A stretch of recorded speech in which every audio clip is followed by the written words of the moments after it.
wanna jump for the shit. Up top when I speak, all cap with the speech till they caught up in the rapture. So out of line with the phrase game. Let's take a break, been a long day. Hit your line, what you fall through with the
Ladies and gentlemen, what's going on tonight? Y'all know what time it is. It is Talk That Talk Tuesday. It is good to see y'all, man. And we're going to have a great show lined up for you guys tonight. First, we're going to go to the sanctuary. Now, what we're going to do is, because I like that intro so well, man, listen, we're going to play that thing right back. Give us 1 minute. Go ahead, admin, and run that thing back.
Ladies and gentlemen, man, listen, when I tell you Mr. Bennett, did y'all see Mr. Bennett? Mr. Bennett cut up, ain't he? Did y'all see Mr. Bennett on his picture? Oh, Mr. Bennett be working out. Hey, listen, guys, thank y'all for being here. I really, really appreciate you guys for coming in tonight as everybody's rolling in. And since you're already here, go ahead and hit that like and subscribe button as you come in. We really appreciate that for the algorithm. Also, go ahead and if you want to send a Cash App, please go ahead and send a Cash App. That's fine to support the channel. Everything that you give, I give to the channel to make it better and better and better. All right, let's see who we have in the sanctuary tonight. Let's see, we got the president of the Dustosphere and future host of his own show, the Dustosphere, coming to Black Man Unfiltered Network pretty soon. Give it up for Scam Likely in the building tonight. All right, we got the Honorable Coach K in the building tonight. Coach K is in here tonight. We can't do it without Tommy B in the building tonight. Good to see you, Tommy. We got What We Know podcast in the building tonight. Come on. Hey, listen, what you gonna do when the shoe comes for you? Shamiria is in the building tonight. All right. We got Shady Afro in the building tonight. Yeah. Boss Lady Iris is in the building. Yeah, impressive vibes. Stephen Day, Dre Blanco. Hey, my boy Black David is in the building. All right, man, it's good to see each and every one of you guys. Thank you guys for being here. Let's see here, man. I am so glad to have you guys in. Man, listen, when I did that intro for those guys tonight, it's because I want to show that I really appreciate them, and it's not all about me. All right, it's not all about me. It's about the talent and the gift that these people bring every Tuesday, the conversation, the laughs, the head bumps, all of that stuff. And I'm so glad to have them here tonight. So I appreciate you guys so much. And listen, when you at my grandmother used to say, boy, if you want to do what you want to do, get your own house. And I said, you know what, grandmama, you absolutely right. And since this is my house and you just came through the door, I'm so proud of the people in the cast that comes in here to do the work every Tuesday. I'm proud of them. And can't nobody tell me nothing about these people. These are family. This is family. This is family. And so if you guys will just grace me the honor and the presence and this is my house. My grandma said, when you got your own house, you do what you want to do. You know what I'm saying? You do what you want to do. So I'm so proud that I don't care if people want to log out right now. You can log, yeah. So we're gonna have a great conversation. You want to come back and come back, but I got to show my people off. I hope I got to show them off. Add me in. Let's show them off again one more time, and then we're gonna start this show. Let's get it. I love them. I love.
right, ladies and gentlemen.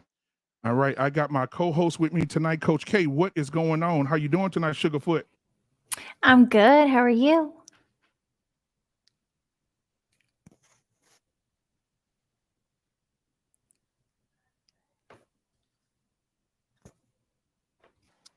All right, can y'all still hear me? I got some technical difficulties over here, but we're gonna be good anyway. All right, so Coach K, how is the engaged life feeling tonight? It's great. I mean, honestly, it's not much different, but it definitely feels like our relationship is on a new level, and I'm just so excited. So, still just choosing love every day, Looks like you're muted.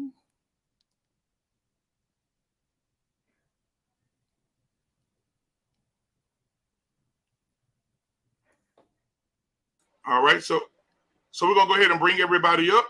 Admin, you go ahead and bring everybody up. I'm having some technical difficulties on my side. However, if we can go with each person, because I can't hear over here, but I'm gonna go ahead and say this while everybody's talking. I can go ahead and get my audio fixed over here so I can hear you guys speak. But yeah, I want to know how everybody's doing tonight. We'll start with Coach K. Coach K, you can take over and make sure everybody see how everybody's doing tonight.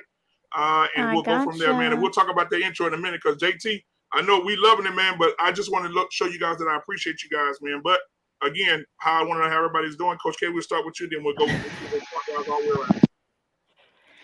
All right. Hello, everybody.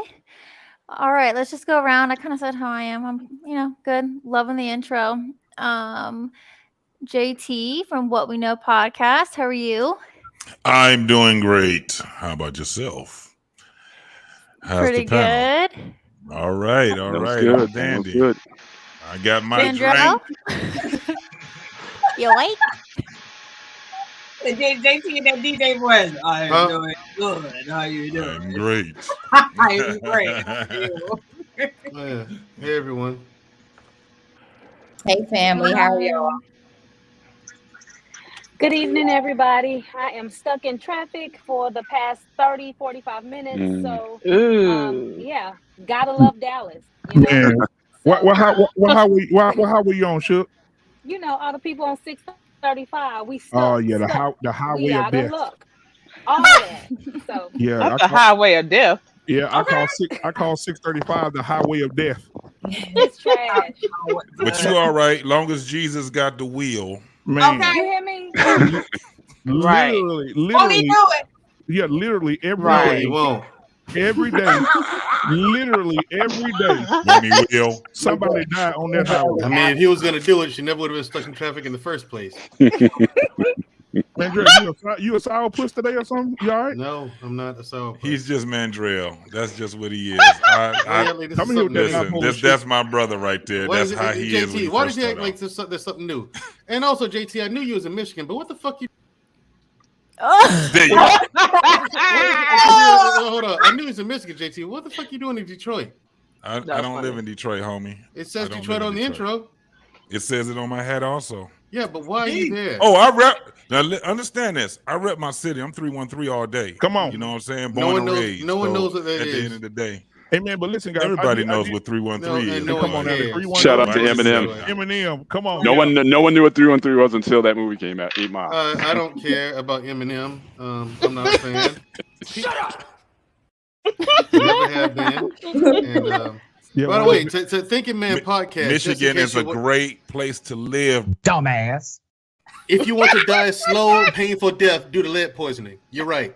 Now, what the fuck? To Thinking Man's podcast, in case you're wondering. Wow. If you fuck Kanye West. If you What's it, Mandrell? Fuck Kanye West. Hey man, I take offense to that. I don't you don't talk about Kanye like that, man. He's a race traitor and an idiot. He is not a race traitor. I don't know which is He worse. is a genius. He is a genius. Right. Wow, really? Damn, is he your daddy? Hold up. Publicly admitting to election fraud. That's the mind of a genius, JT. I mean, go mega. Go mega.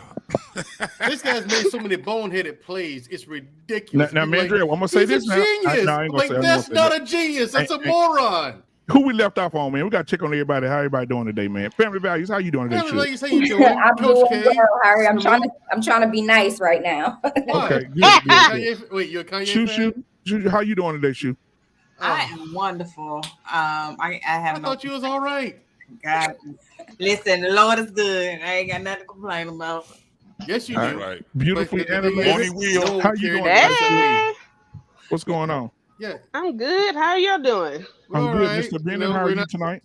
I am doing well. You made me feel like I am the king of New Jersey. I feel bigger than the guy. Tony, I feel bigger than Tony Soprano right now, so I'm good. Right. I like the picture you chose. Hey, man, absolutely, man. Brick City. You know what, Mr. Great Bennett? picks. If you weren't a fan of the Steelers, okay, I'd have words for you too. But you're all right. So Now, hang on. Me and Coach K may have an issue though. She's from Cincy, so I know Game 1 is this. well, this she's coming over there in weekend. WKRP, so she doesn't even count. It's Ohio, dude. Wait, Come on. this is the second time you've hated on Ohio, okay? Honestly, it's I'm not even going to listen. Let's say the Bengals I went to will a be Super against. Bowl. They played I San normally Francisco. will be against in the 80s. Mandrell. I normally will, but let me tell you Cincinnati went something. to the Super Bowl last year. Honestly, they I'm didn't. not. Cincinnati was in the The Bengals was in the Last Super Bowl. year. Yeah. Were It's they the really? Rams. Surprise, motherfucker. Amen to that one. For real, I am Yeah. surprised. They were in the Super Bowl. Damn, for the Yeah. first time in 30 years. Yeah, come on now. Hey, you're not gonna hear Cleveland had it. anything They held from it me. down. I mean, Cleveland, both baseball and basketball, held it down. What, I 6-7 heard years that. ago? Yeah, well, hey, it's Absolutely. about Hey, time. hold on, guys. Coach K. So since your mic is going, I think you're muted, or because She's I not had to do muted. it with mine too. But if you want to, you can go out and come back in, and we'll pull you right back in if you want to. Who, Coach K? I Yeah, heard yeah. it just fine. She said, that's the second time you've hated on Cincinnati. Yes, and I will continue to do so. Cincinnati sucks. Yeah, hey, they was in the normally Super will- Bowl. Doesn't matter. The city sucks. I normally would go against you, Mandrell, but let me tell you, brother. When I was in Ohio to visiting my cousin, somebody took my damn Michigan license Sure plate did. off my vehicle and threw the shit out of it. They frisbeed the shit down the street. So fuck Ohio. Exactly. Cincinnati sucks. Yeah. The best thing that They came out of violent that and city, disrespectful. Wow. the best thing that came out of that city was that show WKRP in Cincinnati. That was the best thing that ever came out of there. Baby, if you ever wondered whatever became of And me. I do want to say this. I'm Somebody just sent living me a on the cash air app. in Cincinnati. Somebody sent me a cash app. They want to remain anonymous. They said this is a $5 cash app to help Mandrell get his what did it say? To help Mandrell get therapy. Help me get therapy. That shit ain't gonna do nothing for Hey, I would do Mandrell. absolutely. That's gonna Therapy, do absolutely nothing. he is a lost cause. Sushu. Sushu. Her name is Shu. am I good? Sushu. Yeah, It's spelled right there. It's Do it. spelled right there. Do it. Okay. Pronounce it. Do it. Pronounce it, JT. Phonetically. Come on now. Let's first let's spell it out. S makes a sound. No, I know what I'm saying. I'm gonna use it tonight. I'm using it tonight. No. S sounds like Yeah, like that. You know my motto. I'm using it tonight. Sound. So listen, man. So I mean, for the icebreaker tonight, man, I just wanted to thank you guys for coming to. If you haven't seen the reaction video from last night, please go watch it. You'll be excited to see what we did last night. It was very funny. I had a great time with you guys last night. I do want to say Assalamu Wigga. I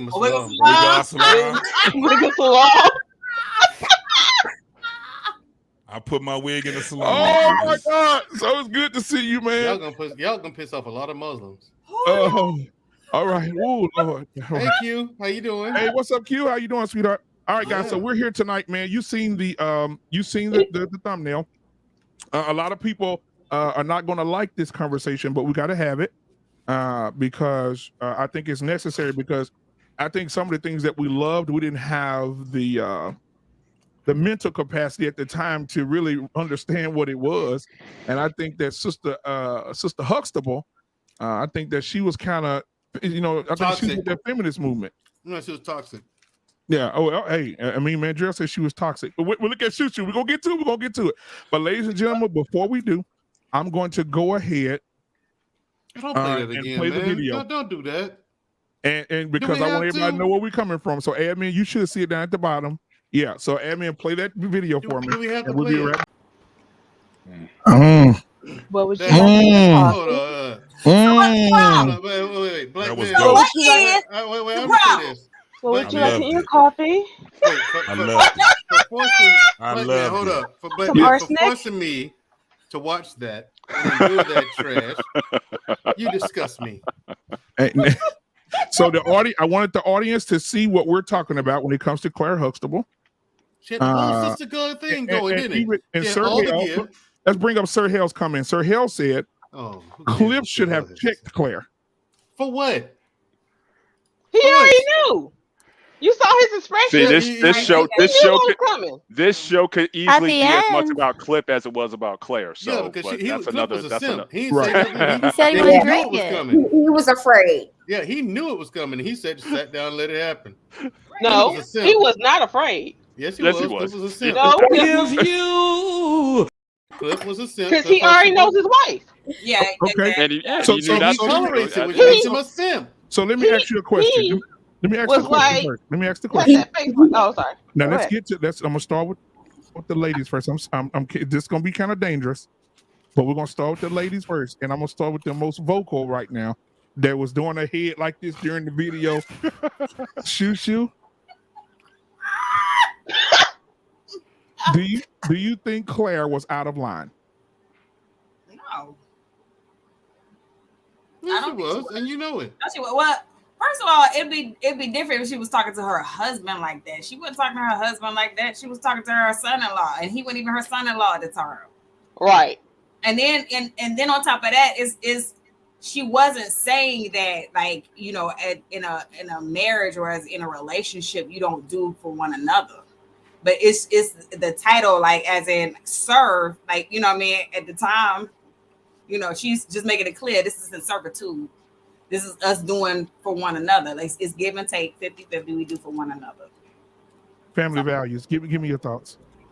She was absolutely. You sounded a little. You sounded Black Man. You sounded like you was a little disappointed with Shoe's answer. We're gonna get to it. You sound like he was disappointed. He was like, what you got? What you got? He knew that was some bullshit I'm not right there. serving. I'm not a server. Because she said that's the kind of thing that goes on in a restaurant. Yeah, I Give mean, it she a has look to again, explain Black it. Man. She Give was it a making. look. She Give was it a giving look. clarity. That's it. Shout out to the restaurant brokers. That was a very condescending comment, but So, shout out. She was holding on to, Go ahead, family values. she was holding on to pride. That was all pride. She was completely masculine in this situation. Come on. Talk soft, you can be pretty, you can be all of that, and be completely masculine in what it is that you're saying, in the way that her husband was afraid and knew that his son-in-law was about to get it, means that he's gotten it the same way plenty of times. It was one of those things. Here go the boss. She got something to say, and he moved out the way like the little simp he was. But no. And she went in. It was all pride. Yes, you are serving your husband when you go grab him. You're serving him. It was a pride thing. She didn't like how it sounded. She didn't like that it made her look like a wife. She wanted to be equal to him. And she made it clear that I'm equal to him in front of him. So that was disrespectful to both men that was standing right there. Coach K? I mean, I can't really top what Family Value said, because I agree with all of that. She made it a point to say that it was 50-50. And then the serve thing, I mean, it's a TV show, so I'm trying not to take it like too seriously, but with the serve thing, I think he was asking a legitimate question. I mean, she is a lawyer, right? I mean, so maybe he was just surprised that she would do something like that. Obviously, that's much more of like a traditional thing. And then also, serving is a verb. Like, if I serve you a drink, it's just like, it's synonymous to walking. I give you a drink, or right. I hear a little bit of a background, but anyway, I'm sorry. yeah, I think Oh no, you're good. But I just think it a little over the top. But again, it was a TV show. But yeah, it was unnecessary. She didn't have to prove herself to anyone. And I think you see that even in our world, in the real world, where someone will take just a harmless question and just go out just way too far with it. And it's like, whoa, chill. I was just asking. So beautifully animated. What do you got for us? Keep it 100. Don't lie. I'm trying to remember if that was her first encounter about that. It doesn't matter. It really doesn't matter. No, because it does make a difference in some sense. You know what I'm saying? But anyway, I didn't have a problem with what she said, because to me, she's explaining that she's not a servant. You know what I'm saying? She doesn't mind serving her man, but she's not a servant. If you are serving someone, that you are by definition a servant, are you right? not? And it calls for men to be. We're gonna get into it in a minute. Exactly. Wait till you swing back to me. I'll clean that. We're gonna get to it in a minute, Mandrell. After I get everybody's thing, we're gonna go into that conversation. Right. The black man. You see what's going on here? Yeah, let's make lemonade. JT, come on, JT. What are your thoughts? Let's make lemonade. Let's go. So look, it's been over 30 years since I've seen that clip. Mm-hmm. You old. And let me be 100% transparent. I actually didn't see anything wrong with that at the time that I saw it. Maybe it was because feminism actually had me up under that, because I was still a kid. I was a teenager. So I was up under that umbrella of, these women trying to fight for equality and all that stuff. And I probably was one of those dudes that was just like, yeah, women need equality, and I was, so now the way that I look at it now is because I do have a reverence for Clair Huxtable more than I have a reverence for Felicia Rashard. Mm-hmm. That because I liked her grace, I liked the way that she was a little feisty, yet she was still feminine. You know what I'm saying? Mm-hmm.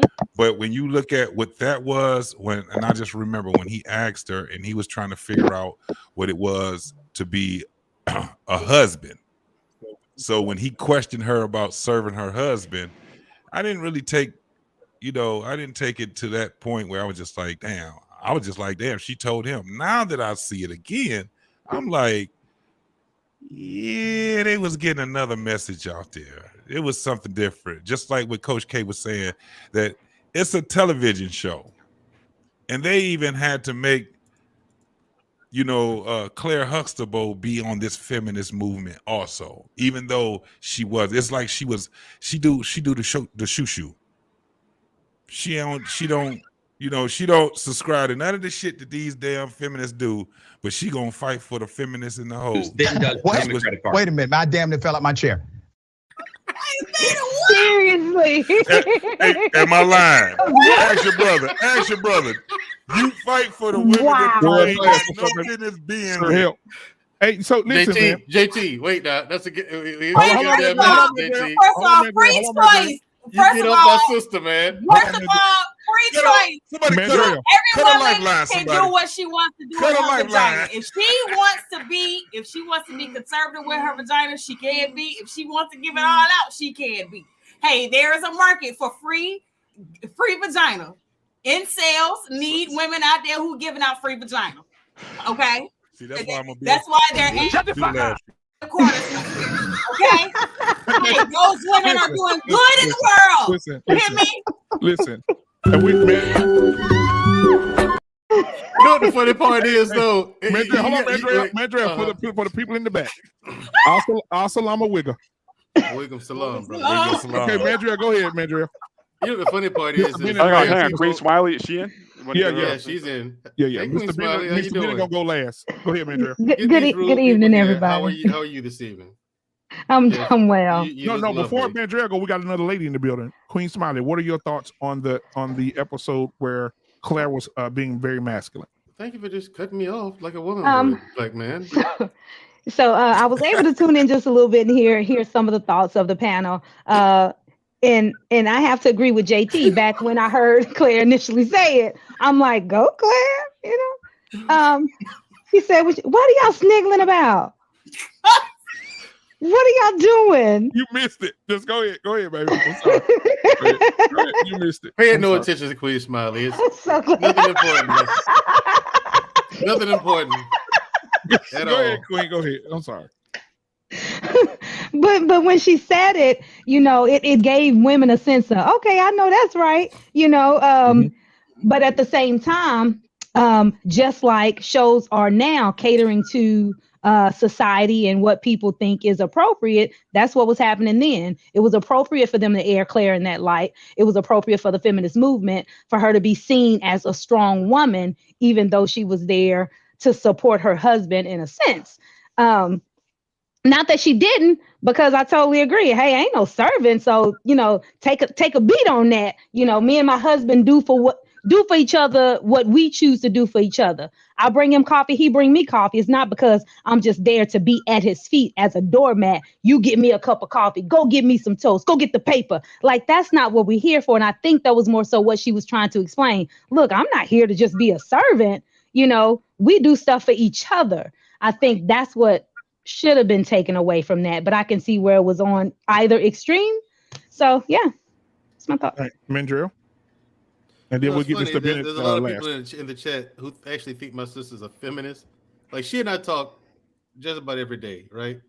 I've even asked her years ago, and I even asked her recently, you a feminist? She's like, hell no. I don't believe in none of that.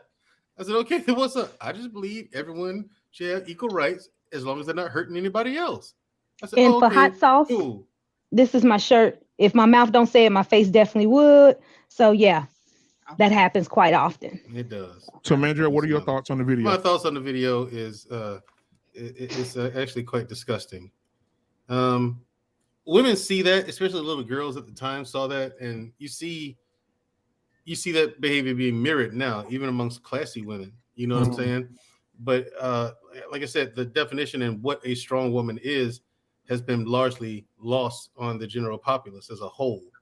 You know, a strong woman, I mean, if you ever watch Game of Thrones, would be Olenna Tyrell, the older woman from the Tyrell family. She never yelled, never screamed.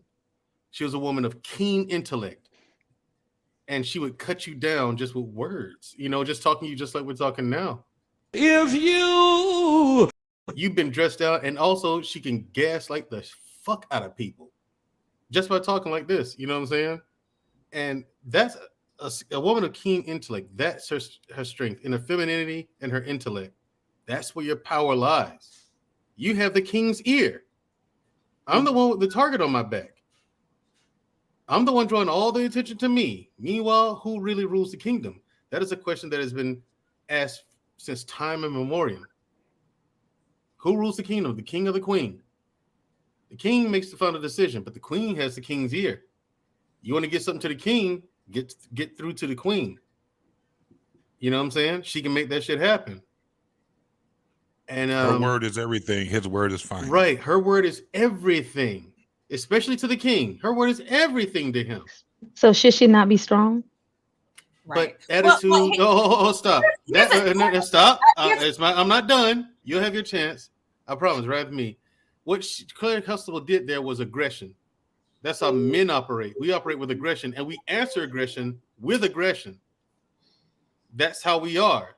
We you know, it triggers us. It's an innate, natural trigger for us, and we have to. Women have no idea how much restraint it takes when you come at us aggressively. How much effort we're putting into holding ourselves back. You know what I'm saying? Like, calming ourselves in that environment is a practice. You have to practice, keeping your head, keep you cool when someone's coming at you, approaching you aggressively, you know? And, but yeah, like I said, use your feminine strength, not only in your femininity, but your intellect. My question is this. You're muted, Black Man. No one hears what you're saying, Black Man Unfiltered. Right. So my question is hold that question, because I want to get Mr. Bennett, and then we're going to go into a full conversation. Mr. Bennett, what are your thoughts on the video? Well, Mandrell is right. First of all, I have to agree with everything he says. He's right on point tonight, and we agree. I agree with some of it. All of it, Mr. Bennett. Come on, I'm not wrong. Well, first of all, I can't tell you how influential that show was. I was going on 14 when the show came out, and I can't tell you how it was transformational in terms of how Black America saw itself, how a Black family was shown versus any other sitcom at that time. So it was truly, and I think there was a stretch, I think it was like an 8-year stretch where it was the #1 show for 8 consecutive years. So it was truly a dynamic. And that I'm saying all that because that is in part why I had so much issues with the video and with the show overall, because of the influence that the show had, because of the voice that even as a character that Clair Huxtable had, and how then how that influence is wielded. That's where I have my that's where I raised concerns. In fact, I even communicated with Shushu about it on Instagram. The main issues I had with the video, and I'll go into the larger topic in another segment, but the main issues I had with the video is just one, I think she just totally gave, I think, misinformation about what service is. About and I think that the idea that again, this idea of when you talk about servant, you talk about doormat, and there was nothing in Elvin's question that was even intimating that, but she took it to the far extreme as if he was just to, again, we talk about this sign language, that was like the ultimate sign language right there, when him simply asking a question. And we can see Elvin, especially early in the show, he was very naive. If I recall from the show, I believe his father was of West Indian descent. And so very well, he's talking about how he grew up. This is the values that he had. But one thing that was, I thought really disheartening about it was that it wasn't like, usually in these spaces, I tend to be sort of like the sort of the middle broker in that I think a lot of different marriage styles work, right? I don't, if you want to have the traditional marriage role, or if you want to have the partnership role, as long as it's working for you, then I'm usually good with it. But what I really didn't like about what she was saying was she was literally, and there was other occasions throughout the series where she really had an issue with traditional roles. If she saw a woman, or if she saw a situation where someone was acting in a more traditional role, she aborted. It was offensive to her. And so when he was talking about the idea of serving your husband, that just totally, that was such a offense of her sensibilities that she just attacked him for it. So the fact that she went after others, if she said, look, I understand how you were raised, but in our home, we're more of a partnership. He serves me, I serve him, or whatever. We're good. However you want to do things, that's good with you. But no, she was offended by any notion of a tradition, how a traditional household would run. And that's the problem I have. But I have problems with that on the other side. Again, when you have more traditional people, again, there's people who work out, who are doing very well in partnership relationships. I don't like it when more conservative people come after them. I think we need, in our community, we need more marriage. We need more people coming together. We need more stable families. If you want to do the partnership thing, if you want to do the traditional thing, as long as you guys can work it out, I'm all for it. But her cancellation of what a traditional marriage looks like, that's what I was offended about. And again, and because of the platform that show had, being #1 for that length of time, and being the figure that she was, and the power of her influence, what that did to young women, or all women, because again, everybody, if you're #1, that means white girls are watching that show, everybody's watching that show. So the influence that she had on women, period, I think that it was a missed opportunity to talk about service, and a missed opportunity to talk about what marriage is. And again, to her point, as far as what she thought marriage is, again, I disagree with that. I think marriage is about service, and marriage is never 50-50. As someone on this 26 year, you're never 50-50. It's 100% of each individual. And so, this whole 50-50 notion, I think we need to get it out of our vocabulary, because you're never going to have a 50. Otherwise, it's going to be a constant quid pro quo.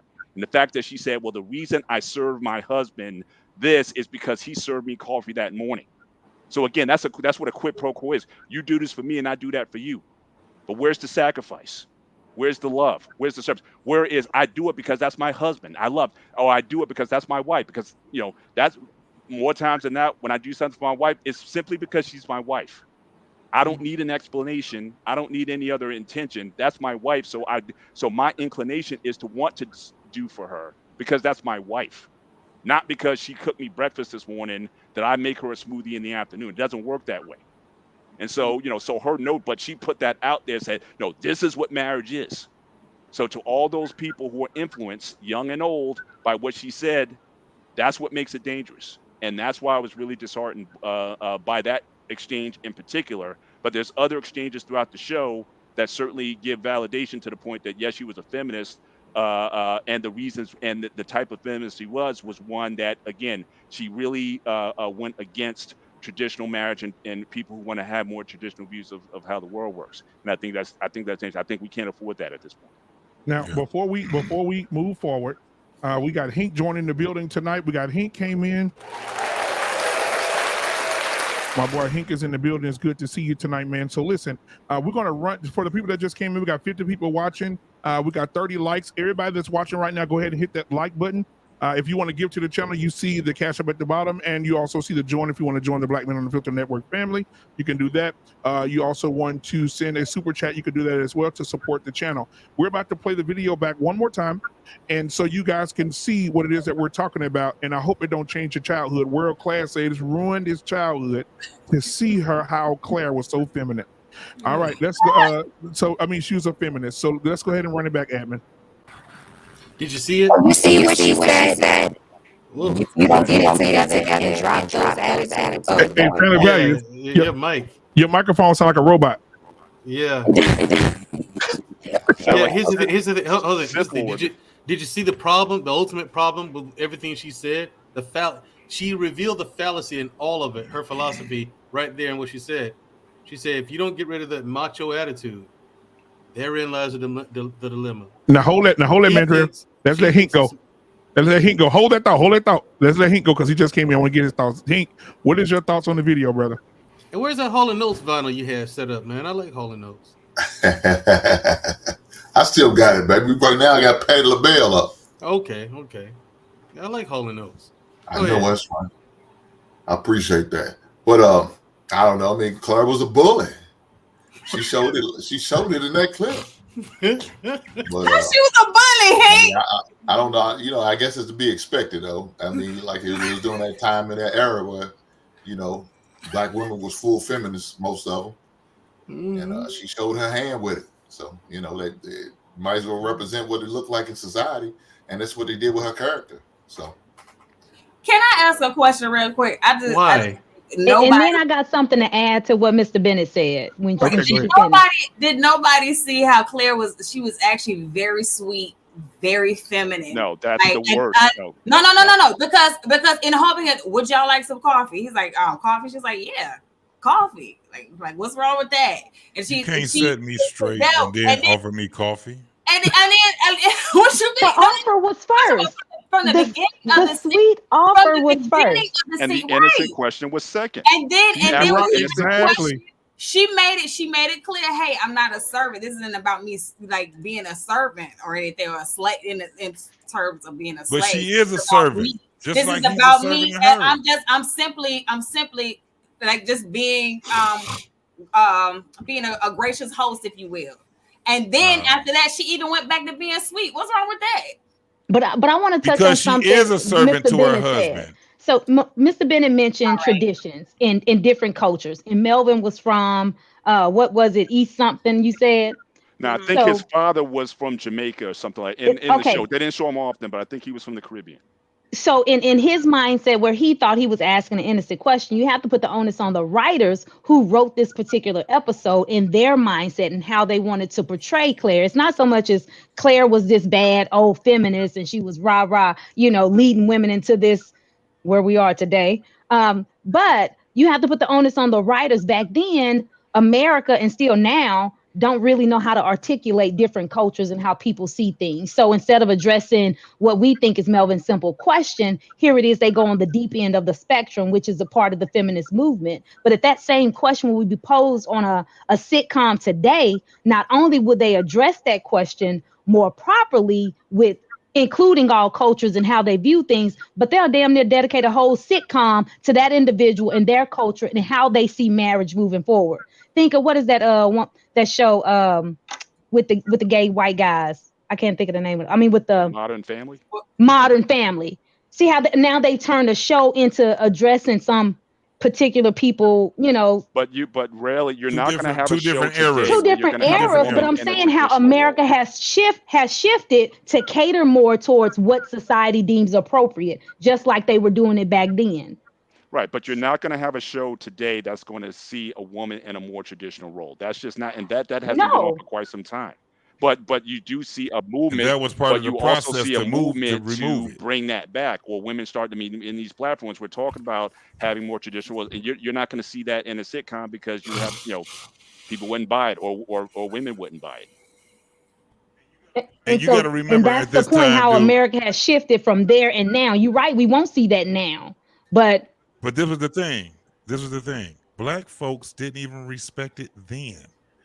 They used to always look at it as, you ain't gonna see no black family like that. This shit is not real. You had a lot of black folks that were saying that was not real. So that's where it got to the point where, that's why I said, when I was like Mr. Bennett, I was a teenager when that that particular one came out. And so when I saw it, I was kind of caught up because we were in a era where they were trying to push, and it was only Bill Cosby was trying to push traditional black marriages. They were trying to keep it intact because black marriages were intact, but they seen it failing at that time. This was in the 80s. So damn, you did a great damn thing, Black Man, because that part right there really did. I didn't even expect that. I ain't gonna even lie. It caught me by surprise because I've always looked up to Clair. Like I said, I had more reverence for Clair than I did for Felicia Rashad. Ain't that some shit? Okay, so let me ask the big question: was Clair? We all decided that she's a feminist. Everybody on the panel decided she's a feminist. Is that correct? Yes. Coach K, did you decide she's a feminist? Yeah, I think so. Beautifully animated. What did you think? You think she's a feminist? I think she tripped and fell over the lotion bottle. Damn it. Shoo. I think she may have had some feminist views, but man, if you don't because you can't take away the fact that she still was feminine. You can't take. I want to have my mic muted. But isn't that two separate things? No, but that's two separate things. You can't make it seem like because maybe she have had some feminine moments that she was all feminist, like because she did have some, and even though she may have corrected him, did she still not bring them coffee? Did she still not like do I guess like servicing things, I guess you could say. But Jenny, aren't we confusing terms here? And did they still not show love to one another? So like you can't sit up here and just be like, confusing terms. We're not talking about her femininity. We're talking about feminist as an ideology, not how you carry yourself. So again, the question is, does she have feminist views or ideologies, again, in terms of how women should be viewed versus how she carries herself? You can be a radical feminist all you want to the nth degree and still be nice and still be pleasurable. So one doesn't have anything to do with another. So let's just make sure that we define our terms and make sure that we're talking about on the same page here.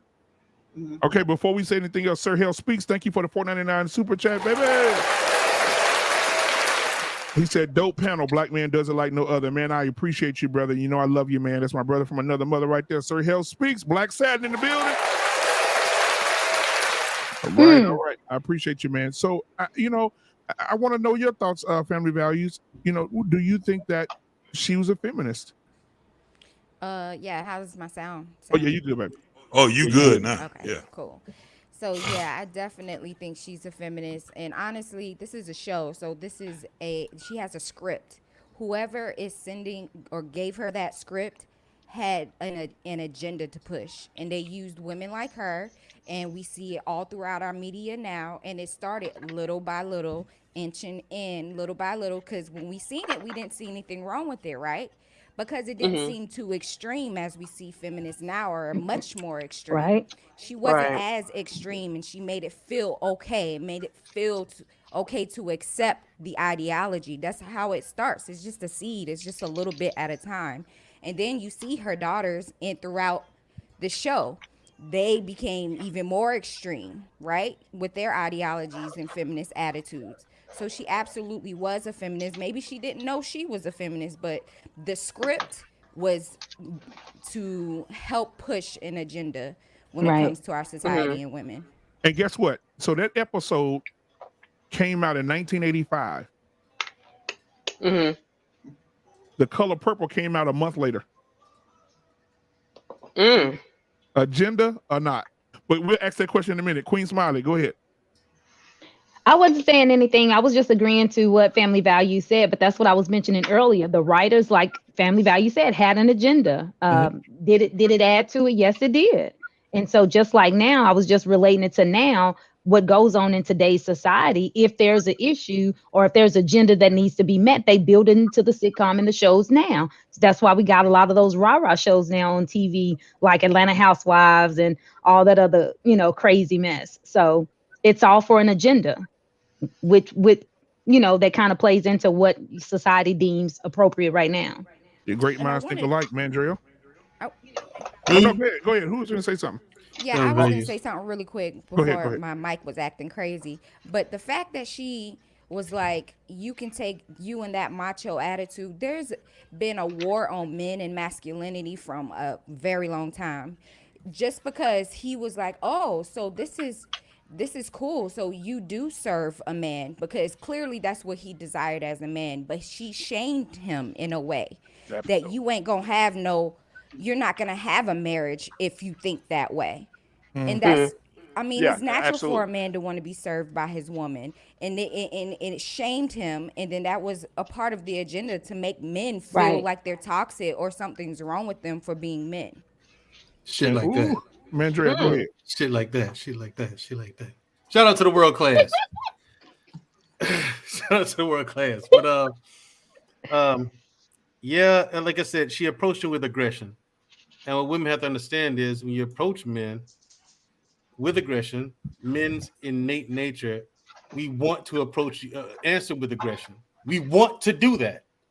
That's an urge, and it's just she's saying there's so much wrong with it. She said, first of all, the macho attitude, that part, like you said, she saw it as a macho attitude. No, when you're married, you are serving. The wife serves the husband, the husband serves the whole fucking family. You know what I'm saying?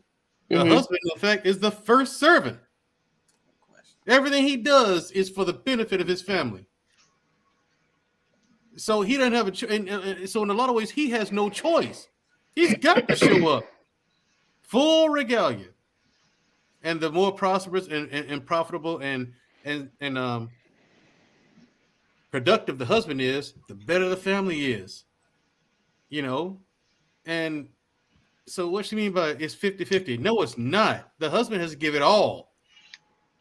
That was the talk back then. He's a whole family provider. The husband has to give it all. It ain't 50-50. You just have to give to your husband, make sure the kids are all right. And before Hank goes, I want to say this. Look at the jobs that they had, right? He was a doctor. And she stuck him in a fucking basement. Yeah, he was in a basement. She went to the law firm every day, his office in their basement. He was a baby doctor. He's a gynecologist. He's a gynecologist. He's a gynecologist. Ironically, come on, goddamn, that's ridiculous. Well, I just want Claire was a little jealous. Yeah, he was. Let's not go there yet. Save that for later. Go ahead. Was Claire a feminist?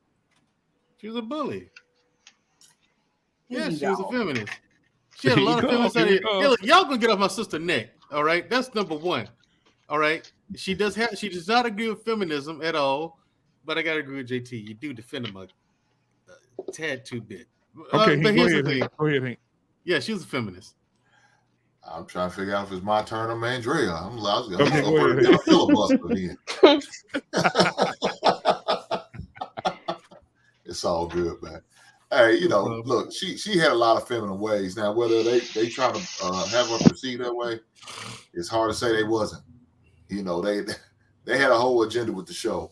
But, I looked at the show as a model of, you know, what I would like my marriage to be or what my relationship to be. You know what I'm saying? I mean, at the end of the day, you still would love to have, you know, a 2-parent household with your kids and in a situation like that, because that's the most healthiest situation for a Black neighborhood to bring the community back from where it is now. Because right now it's dead. So we all know that, but well, I don't know. Some of us probably still think there is a community, but we need to revive our community, and situations like that is what is going to help. So I mean, I looked at the at that show as an opportunity to say, okay, I know it's not my reality, looking at my parents' divorce, but doesn't mean it can't be my reality. You know what I'm saying? Just because it's not that situation right now doesn't mean I can't make it that. You know what I'm saying? So. And let me say this. I watched a TV show about Bill Cosby. We'll talk about that another day. But in that show, they talked about how the ratings of that show. And they said amongst every ethnicity of person, white, Black, it was the number one show on. If your show was in the time slot of the Cosby Show, your show's going to get canceled because nobody's watching your shit. Everybody, 30, 40, 50 million viewers every week, they were banging them out. And everybody wanted to watch it. So they had a huge impact on white, Black, Chinese, everybody. And so when you say stuff like this, or when you have an agenda and you see, just imagine the female writers, if they were feminists, right? They would look and say, you know what, girl, we got 30, 40 million people watching every week. Oh, we got to add ourselves in there a little bit.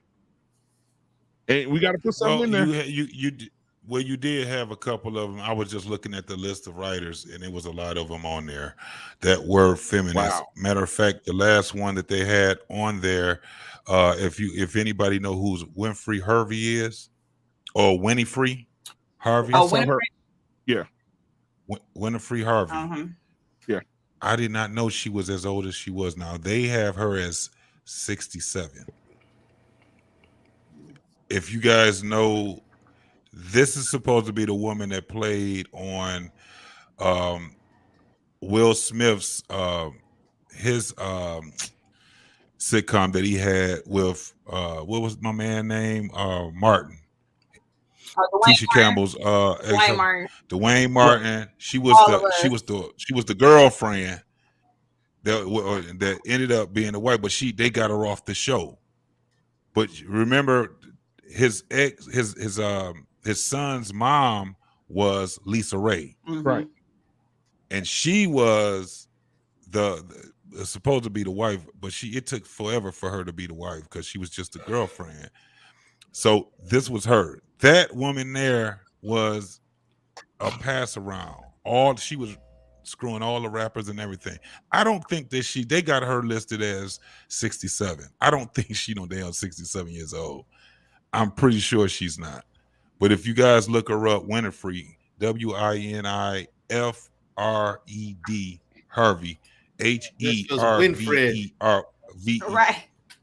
Winfrey. And I didn't like that show because it took her too long to become the wife. Like, why you putting up with Lisa Ray then they got her off BS, anyway. You know?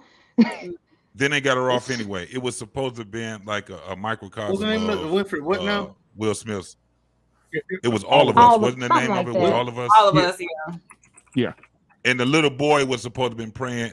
He was supposed to be portraying Will Smith's oldest son. Now, right. What's the guy? Well, no, I think you're confused because All of Us was supposed to be a spinoff of like Will Smith's actual situation.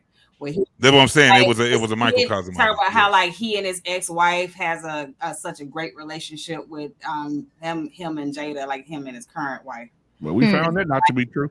Well, hey, listen.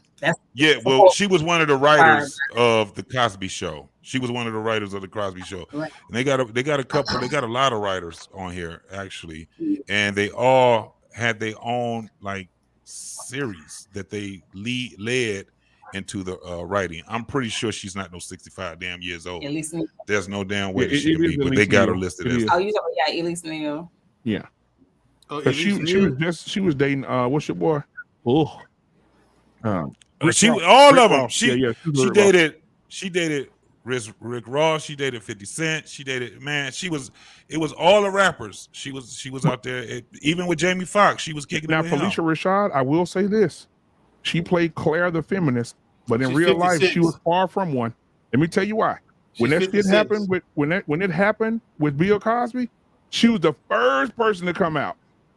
Why? And she stand on it right now. Yeah, she's to like, this day. whoa, wait a minute. Why are y'all arresting this man right now? That happened 40 years ago. Are y'all really going to believe these women? She has a self-interest though, right? Right. Well, yeah, you're right. No, I mean, if they take the show off the syndication, Well, you're not now. getting no syndication checks. So I mean, you know, You're right. You're right. You're right.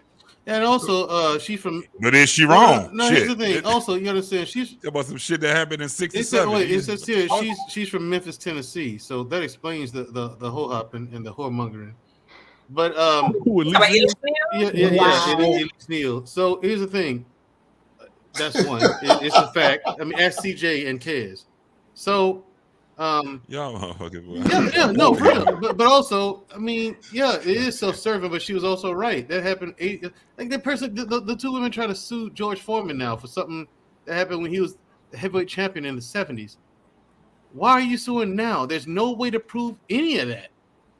You know what I'm saying? Like, how do you like? I disagree with them locking Bill Cosby up, even though I think he did it. Okay, hold on. Now we're gonna have a show. Whoa, stop. Let me finish. We're gonna have a show on that. Let me finish. I gotta finish. How do you lock Right, someone up with no evidence if you're innocent until proven guilty? You can't prove shit without evidence. but we're gonna have a show on that. Let's stick to the feminist. All right. I think he's guilty again, but I mean, yeah. Now, when it came to what she said, if we break down what she said, he said, I didn't know that you served. She said, serve whom? Your husband. She said, that's what they do at a restaurant. So basically, she's saying, you're going to marry my daughter, and I'm teaching my daughter these same things that I'm telling you now. Yeah, that's a problem. Right. And their marriage didn't work, did it? No, it did. Oh, they had a lot of problems. Yeah, at the end of the show, they had a lot of problems. But they Oh, that was because he was. I mean, he didn't have no money Yeah, because he was in. Hey, come on. Yeah, he was in medical school. Yeah. So at the end of the show, when they had their twins at the hospital, he decided at that time to go to medical school at that point because they were kind of on their quote unquote hippie trip where they were just going to open up a camping shop and just they'll plan and stuff. Claire wasn't having that. No. Which is interesting. I want to go to a point back to what Hank was talking about as far as we talk about.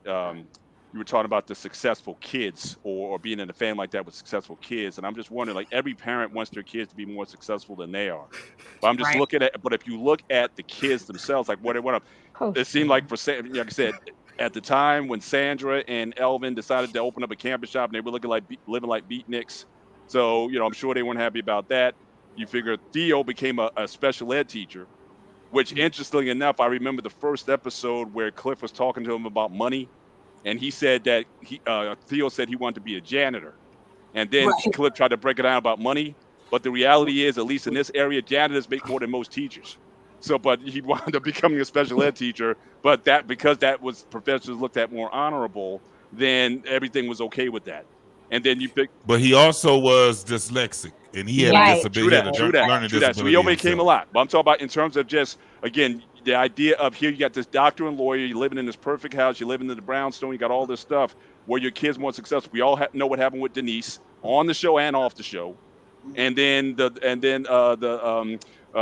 middle daughter, I think she married like a guy who was like 20 years older than her or something like that, or so. Right. So it's just interesting how all these kids turned out, even though they kind of had this quote unquote perfect situation or whatever. But all the kids kind of went off and did their own thing. Rudy was too young, so we don't know what happened to her. But it's like everyone kind of went off and did their own thing. So it's like, what are you trying to actually show that? Yes, we have all the success. You got the perfect marriage and everything, but your kids are still going to go off and do their own thing. So where's the legacy after that? Or is there anything to show that they're going to do anything better than what their parents did? Okay, I think the legacy is that they got married. That's more important than any job you can have. Yeah. Is that if your daughters get married to a man who could at least provide for them, well, what else could you ask for? And they didn't, and they did not spoil their children. Now, this is the thing where I'm saying, where I got a little bit of pushback on this, because you got to remember, in most of those episodes, who was the one that actually was the one in the house that was more active? involved Daddy. and active. Daddy. It was Dad. Yeah. When he was Mr. Wee Whack, remember that? When he was charging Theo the damn rent, and he had Rudy as the what was Rudy? She was supposed to be like the landlord, the accountant or some shit like that. Or the landlord. I know one thing. We bring all these memories back to people here. They give us some syndication dollars because a lot of people gonna go watch the Cosby Show after this show. Right. You have an impeccable memory. It was. So I watched that. And I do not remember all of it. Family and togetherness, and that was the difference. That's where it got to the point where feminists did not override that show because they always talked about family. When what was it? Cliff's mother and the father had their anniversary. Every year that they had the anniversary, what did they do? They got together as a family and had a talent show. Right. You know, and it was showing a lot more togetherness. They never showed Claire overriding Cliff's power in the house. When she did have a problem with what he did, what did they do? They were discussing it in the bedroom. They went to the bedroom and they discussed it. But there was a underlying, like, your dad is goofy type thing. That everybody knew that mom really was the one with the answers. It was always that underlying tone. In Not really, because even with her, she used to try to do things on her own, and she had to find out she couldn't do things on her own. Because Cliff used to just be like, "I'm gonna let you just go ahead and do it then," and then she'd do it, then she'd mess up, and then he'd come back to her with that crazy ass smile on his face, and she'd be like, "Oh man," it was still a balance that they had with it. No, the stupid one was more the white men. Those were the goofy ass people. There was not one show like the Clifford, like the Huxtables. There was not one show out there, not white, not black. That's why Cliff Huxtable. You know what I mean, man. Well, you and your stickler ass. You all the way up north. English ass Nazi. No, you northerners always talk shit about us down here south of the Mason-Dixon. You talk so much shit about southerners. All them dumb bumpkins down there. You are not a southerner. You just stay in blah, the south. Blah, blah. You just stay in the south. You are not a southerner. All you know that is No, come up here just fuck all kinds of words up. It's just to ask this question as well. What look at B9 said. Look at this. This is pretty good. Y'all cap. The whole show is about happy wife, happy life. And it was. No, man. When she was I mean, it had a balance nobody, to it, but everybody went around her. No one challenged her at all. Right at all. There we go. There we go. Okay, yeah. And one thing that I remember when I was in college, like I started disliking the show a little bit when I got to college. I used to debate some guys about it, but and just also addressing a question that Hale was addressing, like what show represented like the best back family. Just kind of quickly, as far as a dynamic between a husband and wife, what I thought was one of the better ones actually that doesn't get a lot of play was The Rock. I thought the dynamic between him and his wife, she didn't belittle him. She didn't belittle her. It wasn't like you could tell like they were together. But I saw on a lot of occasions on the Cosby Show where Claire, in a lot of ways, at least, and again, I understand it's writing, and I also understand that being that Bill is the comedian and he's the guy, he's going to take the pie on the face. I get that. But there was a lot of times where she would, I think, talk to him very condescendingly. And especially when she would go into that lawyer mode. So one thing, she's talking to him with the black woman voice. Then she'd also flip the lawyer, like, let the record show, da-da-da-da-da. And he's just sitting there dumbfounded, like, you know, like, I got no answer, I got no defense. So again, nobody actually went at her and said, look, you know what, I was wrong about this or whatever, and I have to, no, everybody sort of danced around her. Nobody kind of pushed back, except one time. There was one time that a guy pushed, and I remember, to get back to the question about whether or not this was a feminist show, and I'm sorry if I'm long stroking here, I don't mean to. But there was a show where Denise was dating this guy. His name was Christopher St. John. Rest in peace to him, because I know he died not too long ago. But Christopher St. John was on the show. And he came off, he was a very kind of arrogant guy, talking, vegan, vegetarian guy. He was getting on, initially, he got on Cliff initially because they were serving meat at the house.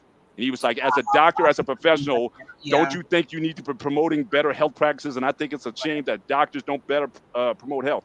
Cliff was very angry, was about to go off on him. Claire pulls him back Yeah. and says, "Oh, Cliff, calm down. That was some of the best conversation we had in years. He didn't mean anything by it." They come back in. Then he challenges her and says, "Look, your husband makes a lot of money. Wouldn't your children be better off if you stayed home and took care of the children?" And then it was game. Yeah. And then it was game over after that.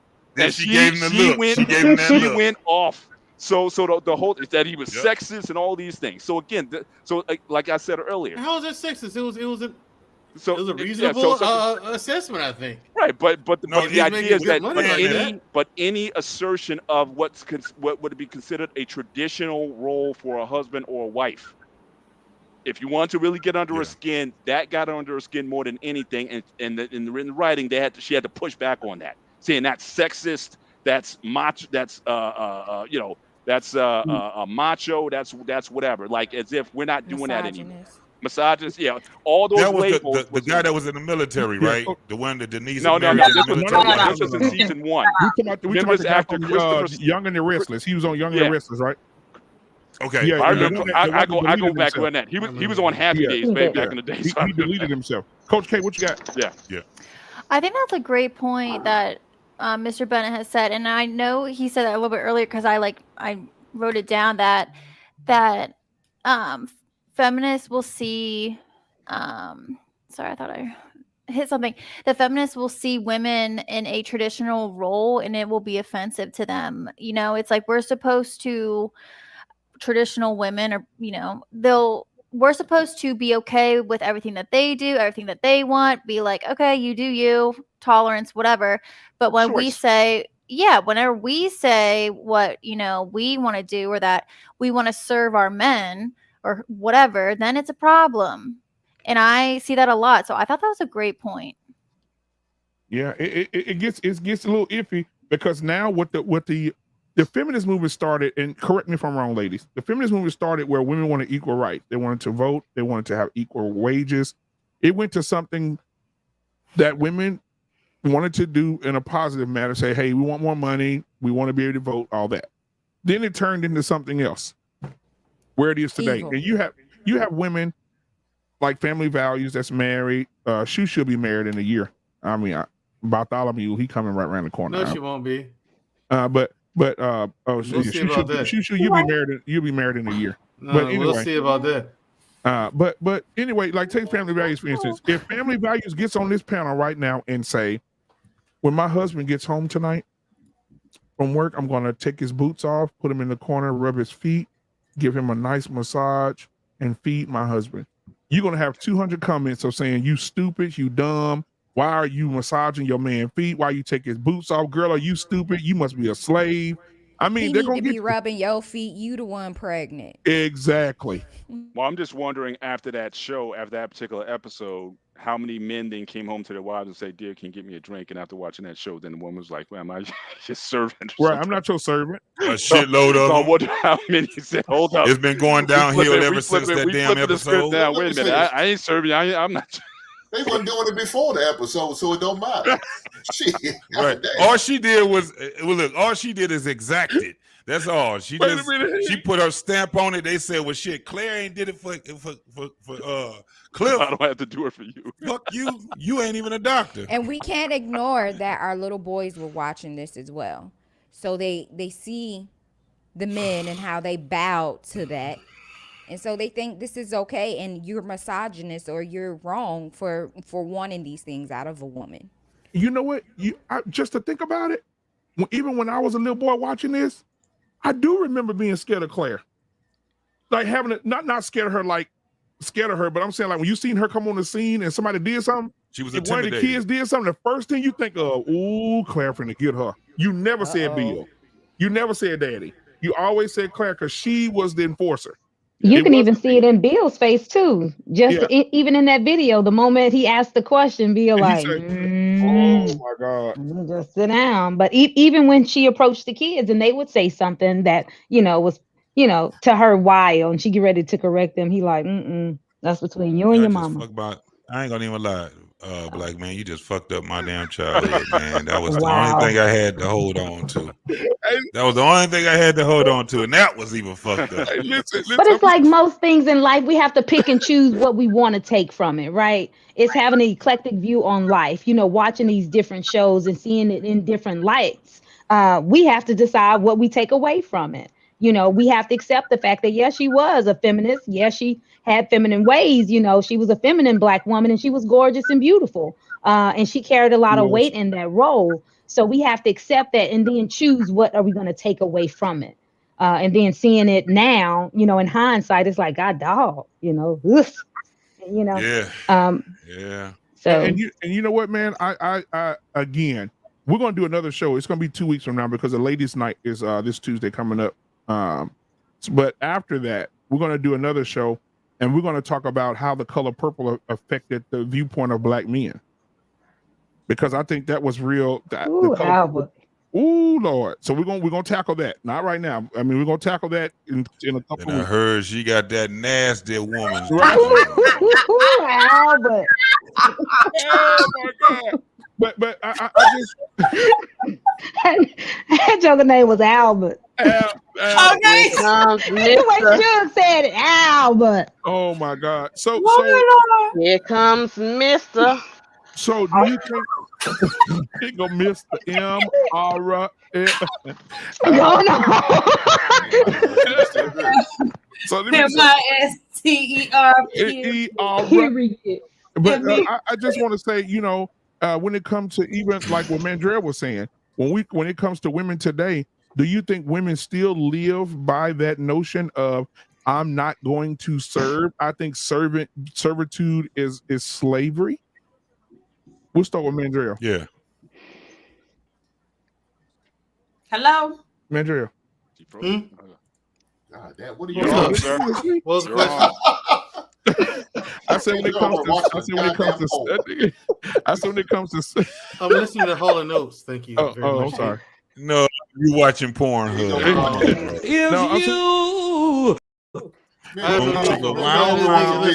I have no need for Pornhub. So when it goes to servitude, do you think that women still today? I mean, do you think they still live by that notion today? A majority of the women or the minority of the women? I'll put it to that question. Servitude? Yeah, when it comes to serving. That's not a good question. I mean, the answer is no. They don't believe in it. The vast majority. No, because when it comes to serving your man or serving your husband, they think it's something that it's not. You know what I mean? I mean, you know, it's like what Mr. Bennett said earlier. You know, what happened to doing something like if you're a husband, what happens? Why do you do that? Because she's my wife. Absolutely. And that's the only reason I need. Yep. She's my wife. You know, and same thing with women. Why do you do that for your husband? Because he's my husband. That's why. So y'all think overall So I mean, they think serving your man or doing things for your man means you're a slave or you live in servitude, which you actually do, but they equate it to slavery or subjugation. You know what I'm saying? And that's the ultimate problem with it. It's seen as something negative, like he has ultimate control over you. When the simple truth is, you're a human being, a sentient human being. You can leave whenever you want. I don't even think they have enough time to even think about that right now. They don't think about it. They have the time. They got children. They have that's children true. and no man. So this is the thing with a lot of these women, the children automatically is coming before the man anyway. No matter how much they try to make that man number one in their life, they can't do it, especially if they have teenagers, because they have dynamics with those teenagers. But see, the thing is, understand, and yet what women have to understand is, if you have children, that man is going to come, whether they're newborns, teenagers, or grown. That guy's coming into that relationship with you, understanding he's probably never going to be number one in your life. Right? He's been there and done that. So he's a fool if he do. If he comes in there thinking that I'm going to be number one, like so sure of himself, beating his chest about it. No, dude, chill the fuck out. Okay, now you know what I'm saying? So it's like, now let me say humble this, yourself, because I want to overflow here. I'm going to do an overflow. I'm going to do this since you said that, Mandrell. That's a great point. Leading into this, ladies and gentlemen, if you weren't here last night, this is the men that Mandrell are talking about. No, you wanna, I hear guys like, what she bringing to the table? I ain't never thought about what she brings to the table. I'm the table. There it is. I'm the table. There it is. She ain't got to bring nothing. Women do that. Like, what he got? He got a car. He got a house. How's his credit? Man can take a woman. He ain't got nothing because I'm the table. I'm going to get you a car. I'm going to get your credit together. There it is. And so I kind of already knew I was, hopefully I knew I was going to do that. So that's what I was just, for the single cats, man. I mean, because I'm blown away by y'all. Let me say this first. If you his forehead at the table. Yeah. His forehead at the table and his lips to chairs, because that's all that's gonna happen to him. Right. My thing is, it's like JT said. This whole thing about I am the table. No, the table is the place you sit down to negotiate at. You know what I'm saying? Here's what I'm bringing. All my chips, all in. Now, where are your chips, lady? Okay, here are your chips, all in. Now, let's look at what we can make out of this. Now, Coach, go ahead, Mandrell. Yeah. This whole thing is, here's a table. He's going to buy her a car and stuff like that. For me, in order for me to give you money, you have to have a label, a title, like girlfriend. But if you're just some chick I'm talking to, from my hand to yours, never. Hard digging bubble gum. Never. I'll pay for the dates. I'll pay for the dates and stuff like that. But from my hand to yours, money, please. So Coach K, what are your thoughts on that? What you just saw? Buying cars and whatnot, man. What is wrong? I think the whole, what do you bring to the table? I am the table is the dumbest crap. Like, and I've heard girls say it, and it's like, it just puts you on like a idol status, and I just think it's so dumb, and it's very arrogant, and like, what does that even mean? When you think it's like, do you understand what that question is really asking? Of course, someone's going to ask that because, they're not going to be in a relationship with someone just for like the hell of it. Of course, they're going to want to know what they're getting into, and they're not just going to pick some random person. So obviously, what do you have that this person will want? And then to say everything. No, I don't think so. I just think it's so stupid. But yeah. Yeah. Now, let me ask this question here. We're gonna just go flow on this one. Was Bill a peacemaker in the house because he didn't check Claire, or was he simply what we call today a simp? We'll start with Queen Smiley.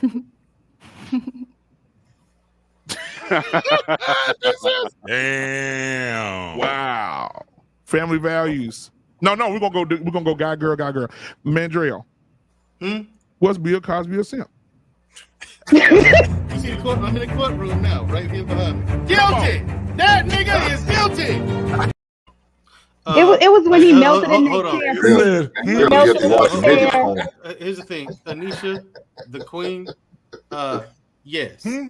Yeah, Cliff Huxtable was indeed a simp. Okay, well paid and ridiculously corny dressed simp, but a simp nonetheless. I mean, yeah, he was a simp. I wouldn't want to be like that. Now, family values. Yeah, he's a simp. There's definitely a difference between a peacemaker and a peacekeeper. Peacekeepers allow things to go unchecked. So he was a peacekeeper and he was a simp. But I like to bring up or respond to what you were saying about the table, because I happen to disagree with you guys. My husband is the table. I came to his table. I had nothing, and I brought whatever it is that I could muster up to him to be of value. But my husband definitely gave me the value. He helped mold me into the woman that I am today. So I see him as the table. I got everything that I have today from him. So maybe it's not the concept. Maybe it's not for all men, but as for my husband, he absolutely was the table. But that's not the concept. The concept is not that. Ain't the concept right there. That ain't the concept. The concept is this. The table. Go ahead, JC. You got it. The table is just like if we were at war, right? We were love and war. You ever heard that? There's love and war. So with war, before you can even get to the fight and all these different things, what does it start out with? Negotiations, leverage, all these different things. The table is nobody can be the table. We're both sitting at it. So Yeah. what we're doing is we're trying to get, you know, understanding with one another. Once we merge together, once we merge our lives together, the table is irrelevant when we're talking about each other. Right. It's just a concept. That's all and it so, is. like you said, you brought whatever you could muster up. So what your husband did was he looked at what you brought. So whatever you could, like you said, in your terms, whatever you could muster up, he looked at. That's what you brought to the table. So he looked at that and looked at what he had to offer, and he's like, we can make something out of this. And look at what you got now, beautiful family. You did it. You know what I'm saying? So and he helped you had a lot more. Yeah, you had a lot. than Yeah, you had a lot for. more than you think you had. Is what it is. You brought a lot, and he saw that from the get go. Right, and you he say cultivated that. Yeah, Right, you said that he turned you into the woman you had today. I'm sure he did that in many different ways, but I think the chiefly he made you realize that you're more capable than what you were doing, and he helped you realize your potential. You know what I'm saying? And you pushed his ideal. Exactly. He had all he had was an ideal of what y'all marriage was gonna be like. And what you did was you pushed the ideal. So if you brought, evidently you had to have brought femininity, the will to want to get along You didn't with approach him. this You like him, empty-handed. love him, all these different Right. things. You That didn't- stuff you is didn't approach way him. more- You did You not didn't approach approach this empty-handed. empty. And so, Snuggles, Y'all gonna listen to mess the her entire up. conversation. Y'all gonna mess her up. She gonna get up this No, call. we're She not gonna messing go to her. him We just and being like, all look, we doing is I'm speaking bringing life this into her. Here's the thing, Snuggles. I need you to I'm hear just this. kidding. We I'm speaking life into her. Here it I'm is. just You didn't kidding. come I'm to the kidding. table I'm empty-handed. I'm You know what I'm saying? Your husband didn't cultivate what was in you. He brought out what was already there and existed. You brought that to him, and he saw that in you. So he took a chance on you as a man. You know what I'm saying? Right. But for I men to did be out here just saying, oh, she don't need to do nothing. She just needs to come. Because if you continue to listen to the video, the other guy goes and says, well, my ex-wife told me I was coming into it and she wasn't going to cook. So I accepted that and married her anyway. No, that's not. No dinner. You know, you know when I got married, my ex-wife told me, "No, don't expect me to cook." Yeah. So my whole marriage, I ate out still 99% of the time. No. So I was just eating out, and I said, and then to me it was like I've been single, so I was eating out all the time, and I kept saying, "Well, I guess it's the same doggone thing." Now don't get me wrong, I ain't married for cooking. Now, family values for you and your husband. He came with what he had. You brought what you had. Y'all came to the table and y'all collaborated. Y'all both saw something in each other that y'all figured was a risk for y'all to take, to say, hey, we're going to see what we're going to do and we're going to try to make this great. Y'all put in the work and y'all did just that. And the But key that is, mess that we just heard, right? And that's the a key no. is, you married a guy who had the insight to see that in you. You married a good one. And for you to trust it in him. Yeah, because most men just look at surface level BS. He Yeah. saw what you really. He saw you for who you really are. You know what I'm saying? And look at what you came out to be. Look at what y'all got now together. He wouldn't have been able to make that without you, and make that without Have seeing your that in husband you. ever put you? Let me ask you a question, family value. Have he ever put you in harm's way? No. Exactly. Absolutely There you go. not. But let me respond Yo, to what let- you guys let are her saying. talk You guys a said little a bit. lot. Fucking go. Can I say something? All right. Just for a second. No, not tonight. Okay, so yes, I did bring something, and it needed to be cultivated because I did not have my father, and my mother was a feminist. So I did not know what was right from wrong when it came to relationships. So when I say he molded me and cultivated me into who I am, he put me up on game and let me know what it was and what he's gonna tolerate and what he wasn't. Now, what these guys were saying, talking about accepting her not being able to cook and all that bull crap, no. I tried to cook, even when I couldn't or didn't know how to. And he, was patient with me. And I, with time, I learned how to cook because I realized that he wasn't going to cook. Somebody got to cook. And he needed that. I wanted to be that for him. So at the end of the day, the point that I'm making is that I don't have a problem seeing my husband as the table because one, I joined his family. I garnered his name. I have even a societal outlook on who I am because I'm married. Like I'm not a single mom anymore. I'm not out here in these streets by myself. I'm protected now. So I have this covering. So I get what y'all saying with the literal thing, we both coming in at the table, but I think it can be a bit extreme to be or to feel like it's stupid for a man to say I am the table, because they absolutely are. They sacrifice, they are sacrificing more in that marriage. Their whole life and name is on the line when they get married. So they absolutely deserve that honor of being called the table.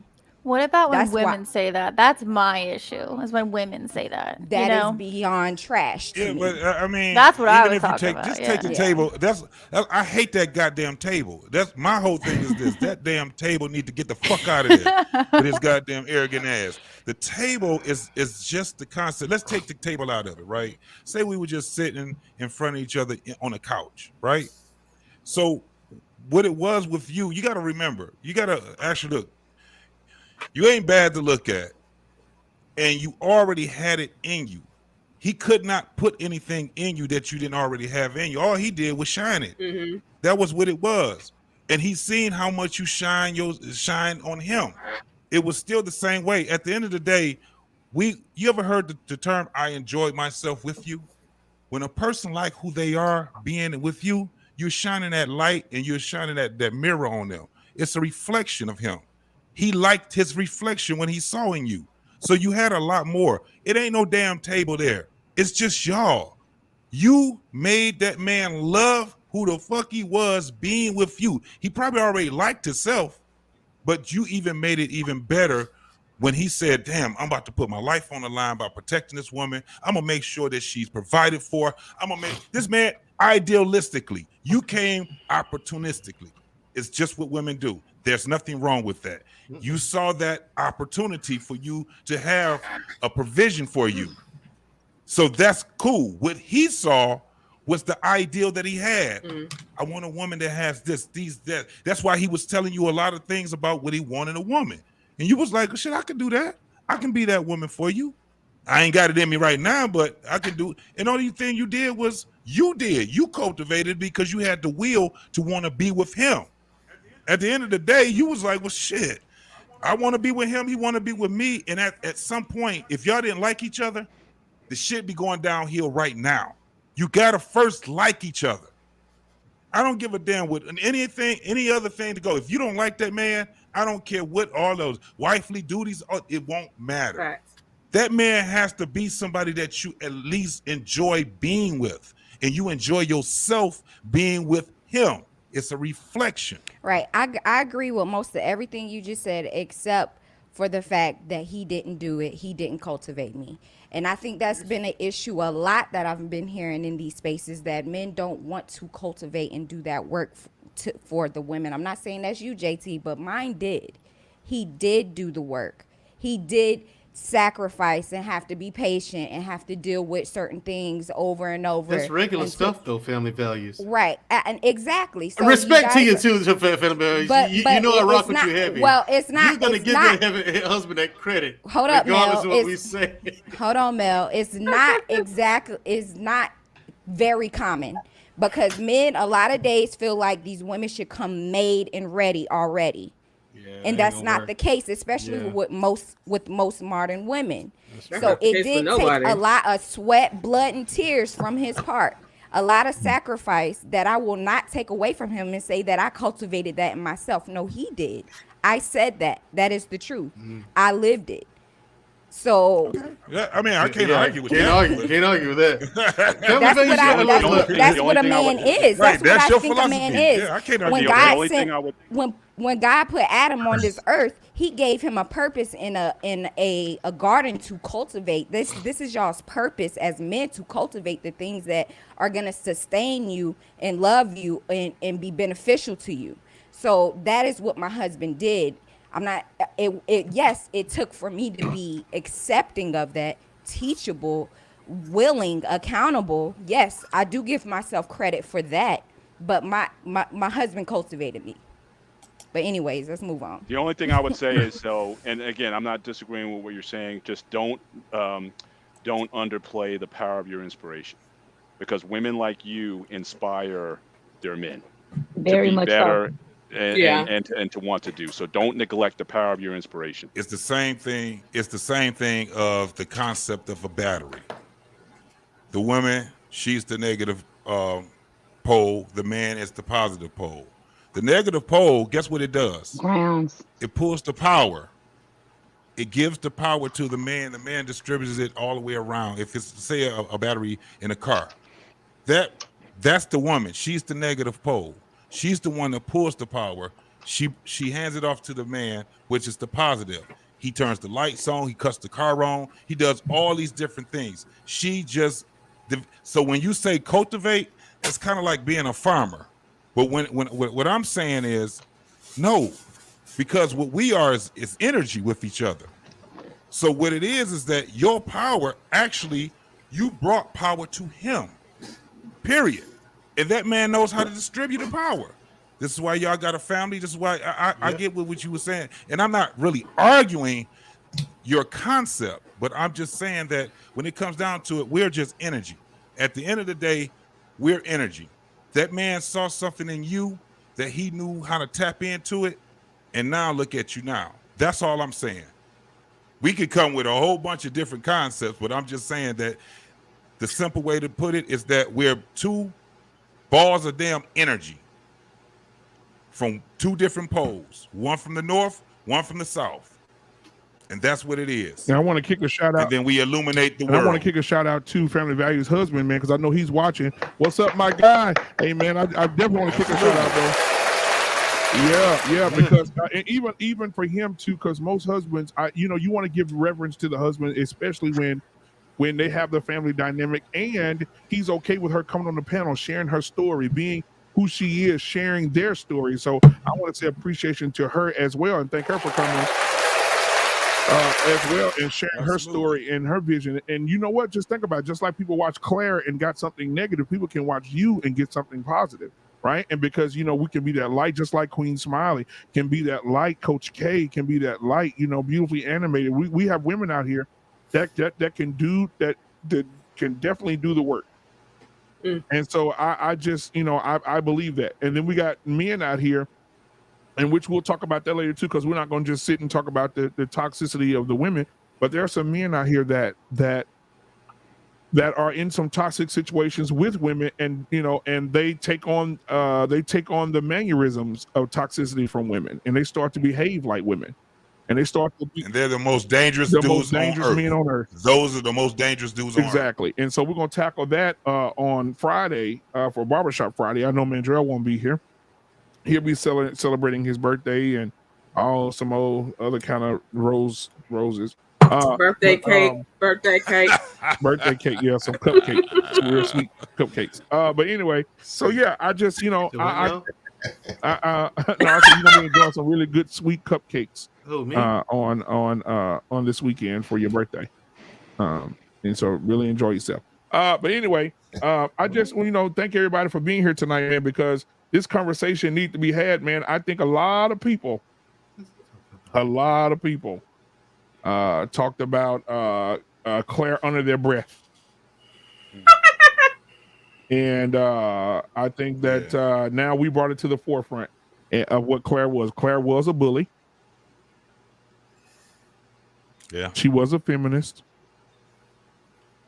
She was that. And Bill was scared of her. Alvin became scared of her. Her children feared her. Anything happened in the house. I mean, if you really look back at it, all the stuff that happened with the kids, I mean, Bill would go and talk to him, sit down and talk to him. But when Claire came in, it was this. Right? Surprise, motherfucker. Exactly. It was always the point. I know you ain't, when it came to the episode with the ratchet, where Vanessa went out with her friends. You remember that? Mm-hmm.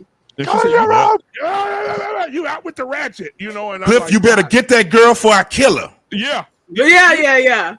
You know what I mean? And the whole time in those situations, what was Bill doing? Like, he was cool, calm, collect.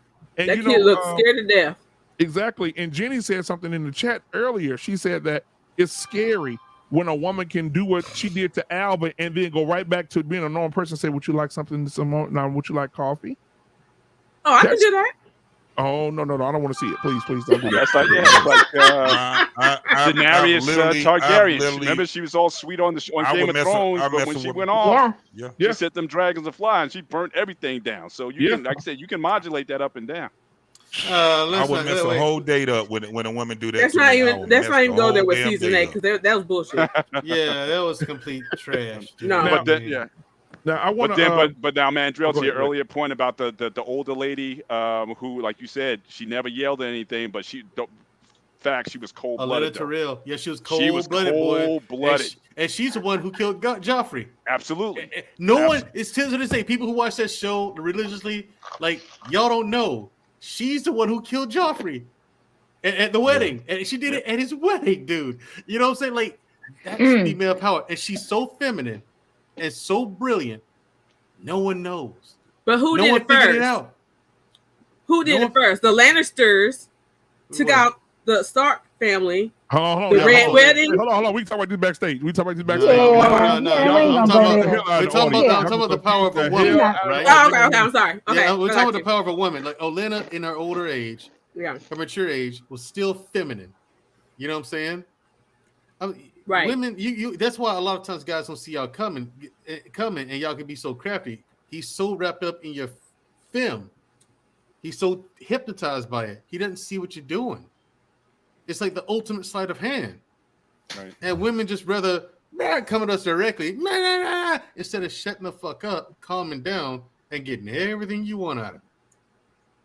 Or if you really want to be with that guy, just cooperate and get everything you want. I know there's a conversation I want to have with the ladies. What make you commit? I know Black Man has shared with me. It's going to be Tuesday, right? But no, not Tuesday. Monday. It's going to be one of our reaction videos in which a lady committed to someone based upon something that person did for her. Yeah, man. So I think in part of this conversation, we have to see this one, Hank. Wait till you see this one. We have to kind of ask ourselves the question as women: what makes us? What make us commit? Why are we going into relationships? Are we going in it for like, lust, or love? How are we entering to these relationships? Because that kind of sets the foundation in regards to how we submit and if we submit and whether or not we serve the man that we choose. So, well, you know what? I'm not going to give that story any energy because I think there's a bigger story. So we can actually talk about it because we got a few minutes left. But the story that she's talking about, I want to talk about the whitewashing in the homeowners sector, right? And so there's this company that got caught up doing some very there she is doing some very, very bad stuff when it came to real estate. Yep. And so we're gonna tackle that on Monday. But so we can talk about this story now. There was a lady, I'm gonna say this real quick, then I'm gonna get everybody's final thoughts. There was this black lady married this white guy. Now, Mr. Bennett, they were not even serious. They weren't serious yet, right? Hank, they weren't serious yet. And she had a raggedy car. She was a single mom of 2. And her car broke down. He came out to help her out. They had the car towed. He went to the Nissan store. They're not serious now. And bought her a brand new car. After he bought her a brand spanking new car, the lady said in the interview, she said, I knew at that moment that was my husband. I knew I wasn't even committed to being his woman or his wife or nothing. And he bought me a brand new car. So I knew then when he bought me that car, I knew then I was his wife. I wanted to get serious and be committed to him. I bet you did. What do you before we get out of here? We got about 12 minutes. What are you guys? I'm gonna give everybody final thoughts. Tell me what you think in your final thoughts. but tell me that first, then give me your final thoughts. We'll start with Mandrell first. Mandrell, let me put Mandrell up here. Hold on a second. All right, Mandrell. Final thoughts on this situation? On that situation and the show tonight. Oh, the show, fantastic points. We've established that Clair Huxtable was a bully and an aggressive woman, mean even. And Theo Huxtable was a simp. He was. Well-paid one and poorly dressed one, but a simp nonetheless. Now, to that situation, with the dude buying a car to a woman who they have no commitments to one another, it couldn't be me. Ain't no way in hell. I need a car. Me too. But you got one. What? Wait a minute. I damn near fell out my chair. Right. Me too. But you got a car. I know. I mean, who can't use the second one? You know what I'm saying? But there's no way in hell I do that. That's incredibly foolish. She has no commitment to you at all. Why would you do that? I don't get it. I mean, it couldn't be me. I'm done. All right, thank you, man. Hey, that was Mandrell, ladies and gentlemen. If you haven't wished Mandrell a happy birthday, his birthday was on yesterday. We had a great time with Mandrell yesterday on his birthday with a show. But man, happy birthday to you again, man. Happy birthday to you. Yeah. Happy birthday. I'm not gonna do it too long because I know they will cut you. Like the happy birthday song. Yeah, so Mandrell, man, happy birthday to you, man, and we wish you many, many, many more, man. You know we love you here, and you'll see him on Wednesday on Unapologetic with Mandrell and Shushu. They're gonna be rocking it at 8:30 p.m. Central Standard Time, man. So I appreciate you, Mandrell. Your topic? You got a topic yet? You got a topic yet? Yeah, mental health treatment or the lack thereof. Yeah. All right, man. Mandrell, ladies and gentlemen. All right, sipping out of that glass and staring at your ass. Give it up for Beautifully Animated tonight. All right, Beautifully Animated, give us your final thoughts on what the story I just told and the show tonight. Oh yeah, your face said it all. Yeah, I'm not accepting no call. Like I can't be bought, and that's not enough reason, because there are people who just do things out of the goodness of their heart. I'm not marrying someone I don't know just because they bought me something. Hell no. No. Hell no. So like I said, it was interesting when I first watched Clair Huxtable in that moment, in her Busta Rhymes moment. But revisiting it today, yeah, she went too far. Like, it could be a very good teachable moment, but she went too far with it, with aggression and stuff like that. You know what I'm saying? Yeah. All right. Well, thank you so much, guys. Beautifully Animated. Thank you for having me. I will see you next Tuesday, Suge. Thank you for being here. All right. Hey, you know who it is, Queen Smiley in the building. Come on, Queen Smiley, your thoughts on the story in the show tonight? So in regards to the video, I think women have made it a point to, especially in today's culture, women are more, I guess, okay with being users. And so that's what we're finding, a lot of users in today's world. So, I mean, I think it's tragic for her to do that to that young man. I don't know if he was young or old because I hadn't saw the video. But yeah, I think that's some BS. And so women, we need to check ourselves and check our sisters that are around us for sure, because we shouldn't be doing stuff like that.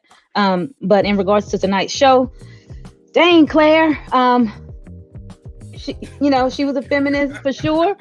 But at the end of the day, I still applaud her and I look up to Claire, as being a strong mother, a teachable mother, even though she wore the pants in the house. But she did have, her and Bill both combined, they gave a lot of value or teachable lessons to the Black community, whether we listened to them or believed in them or not. So shout out to Mandrell, happy birthday. Shout out to the panel, beautiful conversation as always. To the chat, you're always amazing, and we love going back and forth with y'all's comments. So have a good night, everybody. I'm going to get out of football clothes.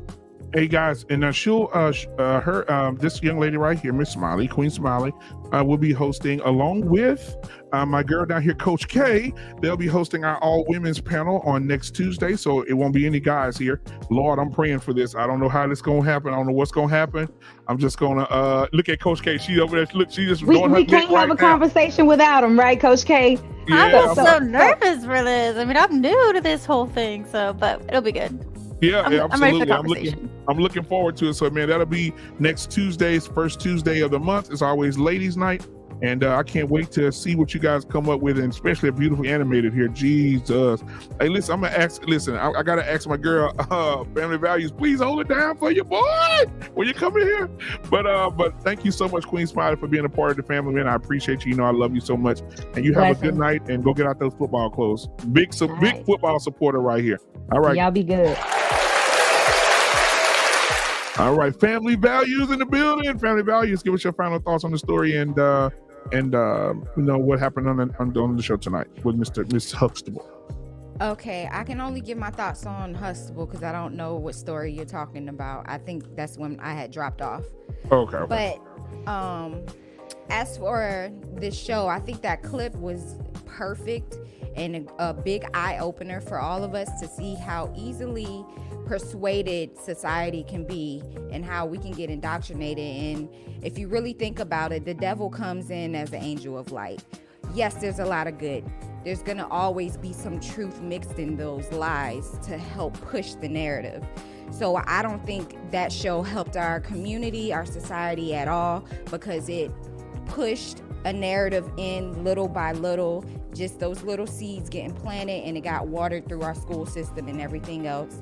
So I think media and a lot of these TV shows have a hand in the breakdown of our families, especially in the Black community. So I think it's best that we just pay attention to these things and be prayerful. And thank you, Black Man, for having me on again for another great show. I had a great time. And if you want to follow me for more entertainment, more wisdom, go to youtube.com/familyvaluestv. Thank you again. All right, thank you so much. And tell your husband I said, what's up? I just missed him anyway. But again, I want to say it live, man. I appreciate you for letting us borrow your wife for a little while. And we're giving it back to you right now, man. So thank you so much, Family Values, for being here. I appreciate you and your husband, and much love and blessings to your family. Thank you so much. Have a good night, sweetheart. All right, y'all. All right, so now we got my brother Hink in the building, man. I can't wait till this weekend, man. Me and Hink finna tear Dallas apart Friday, man. Come on, Friday and Saturday. Come on, Hink. What you got for me? Why? Well, you know, the statement about him being a simp, I don't want to agree with him being a simp. You can't be a simp if it's your wife. I just can't see that. I don't understand that. But you know, now was he a peacemaker? Yeah, I think he you know, he's one of those dudes who was just getting along just because he didn't want to get up in an argument, a fight, a disagreement with his old lady. But as far as him being a simp, no, you can't be a simp for your wife. It's your wife. So listen, I know you come up with good names for different things. So what do you call a man that allows his wife to do the things that you saw Claire do tonight without her being checked? You said bully earlier, but would you stick with bully, or do you have something else? Nah, you got to stick with it. I mean, because that's just straight up what she was. She was just a schoolyard bully. I mean, wasn't nothing they could do with her. She was a gooch. You know what I'm saying? So it is what it is. You know, she's taking lunch money, bossing out, giving orders, doing what she wanted to do. If you didn't, you're going to get them hands. That's how Claire was rolling. So, you know, it is what it is, man. And as far as the about that show, I don't even remember that, man. I must have missed that, so I'm gonna have to catch up with it. Yeah, man. He bought her a car. They weren't even committed to each other. Yeah, now you talking about a simp? That's a goddamn simp. I mean, damn, that's. But I talked to a lot of men today, and they said that's not simping if he saw a woman with a need and he took care of it. The hell with that heifer, man? She gonna be in need with a ragged ass car. Wait a minute. Shit, I'm not buying a shit. So wait a minute, you're not gonna leave at the restaurant, you're gonna leave on the highway. Man, look, you better get a tow truck, a AAA, Allstate roadside service or something. Oh, Lord have mercy. Man, this my boy. What I look like doing that for just any strange woman? I mean, he ain't knocked her down, ain't did nothing for her. Oh, hell no. Hell no. And you know what I was thinking? What if she would have simply meal? Yeah, now what if she would have simply said, thank you, I'm not interested in you though. Like, I don't think we're gonna work. You stuck. I tell you this. Hey, I tell you this. A name would be on that title. That means I go repo at some bitch any given moment. You know, snatch his car out from under her. Yeah, let me take this car back. I'm gonna turn around and put it on Craigslist or something. Absolutely. All right, man. Listen, y'all. This is Hink, man. Hink, tell us where they can follow you, where they can find you, brother. Hey, man. Listen, Hink is coming to the DF Dub to my city, man. Listen, we gonna pull the red carpet out for my guy, man. He's dropping here Friday, man. But I can't wait to see you, brother, this weekend, man. But tell them how they can find you on your social media and also your show on Sunday. Well, definitely you can find me every Sunday on LaPeefit on Sunday at 11 a.m. Central and 12 o'clock Eastern. You can follow me on IG at Hink75. That's at Hink75. So check me out. All right, man. Hey, listen, Hink, before you go, you know we got to hear it. Hey, man, y'all better leave these goddamn hoes at the restaurant, man. Leave them, if they get out of line, they get out for tilted, they get out of character. You ain't got to keep dealing with them heifers. Exercise your options. And black men at the restaurant. And black men, come on. Man. Black men, please protect yourself at all times. At all times. Amen. Hallelujah.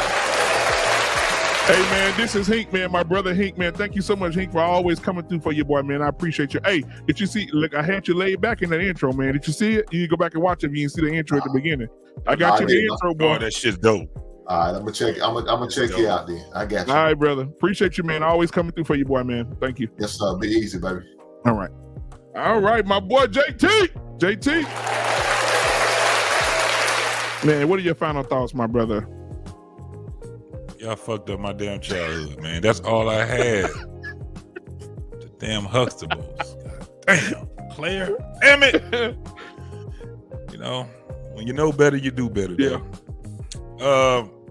I kind of gotta agree with Hink. I don't think that Cliff was a simp. I just think he was he was the peace.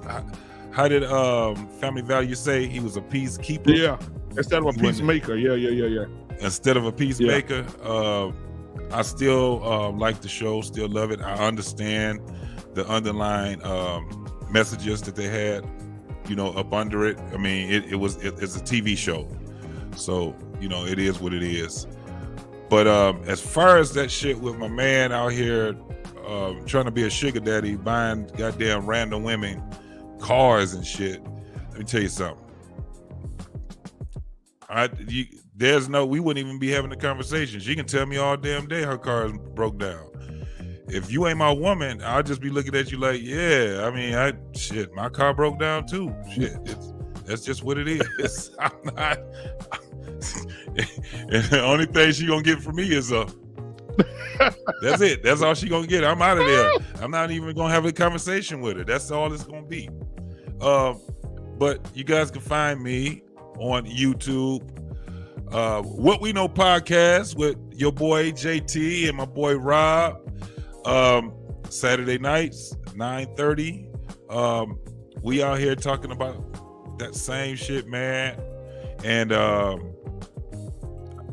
I gotta give props to you again, bro. I know I am, man, but I am definitely in gratitude with you and Mandrell, man. Y'all held it down for me, man. I'm glad that I met y'all.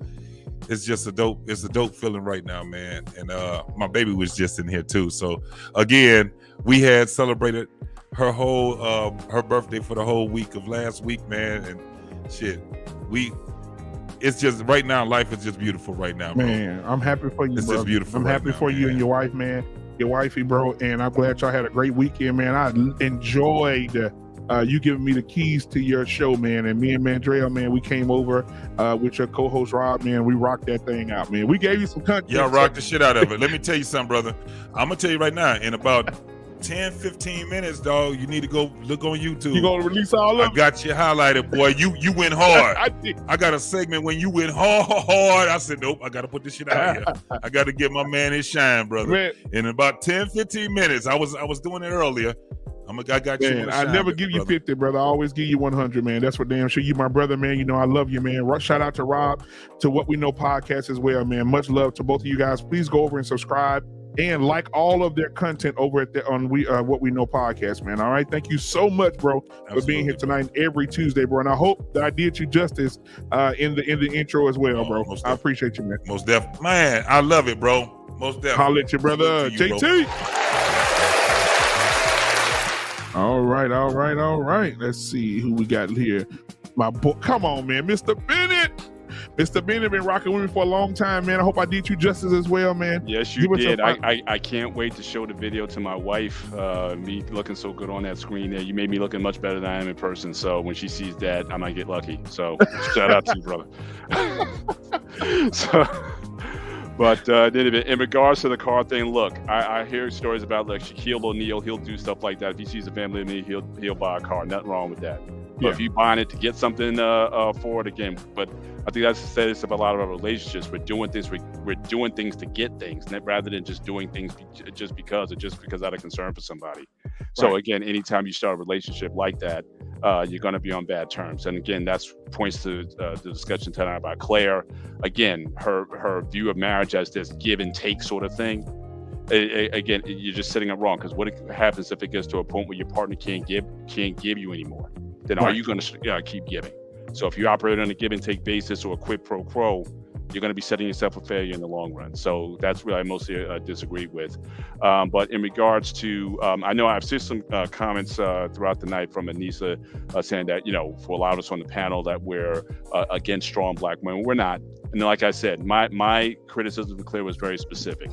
Not so much the relationship, like I said, she has with Cliff. If that's the relationship that they have, if they're happy with it, then I'm happy with it. So do what works for you. But the fact that she came down on people who have a more traditional view of marriage, that is what I had a problem with. Okay, and I think feminism, from my understanding, feminism was also always supposed to be about choice. If you want to be a housewife, great. If you want to be a CEO, that's also great. Right? One shouldn't be downplaying another because of the choices that they choose with the right information. So again, I think in this space here, yes, in a lot of ways, if you're talking about choice, I'm a feminist. I got 3 daughters, so I'm definitely a feminist in that regard, and I think a lot of men are as well. But again, we shouldn't be shunning anyone for the choices that they make, and in fact that they're happy with those decisions that they make. We need to, those people need to be supported for keeping strong family structures together. So that's my 2 cents from the show. But again, great show tonight, great vibe, great intro. Again, once again, thank you so much for again making me look 10 times better than I do in person. And so I'll be looking forward to the next show. Good luck with the show next week, Coach K, with the ladies. I'll definitely be tuning in and watching. And until next time, take care, guys, and God bless. Thank you. See All right, Mr. Bennett. Thank you so much, Mr. Bennett. Hey, Mr. Bennett. Go ahead and go show your wife the intro now, man. I'm about to show it. Get your baby already, boy. Hey, I still haven't gotten my Nigerian baby oil. I'm still waiting for it. So man, listen, I got to get with Black David, man. He's going to be sending out the Nigerian. I know we got some supply chain issues throughout the country or whatever, but this is a little much. So I mean, try to fix that for me.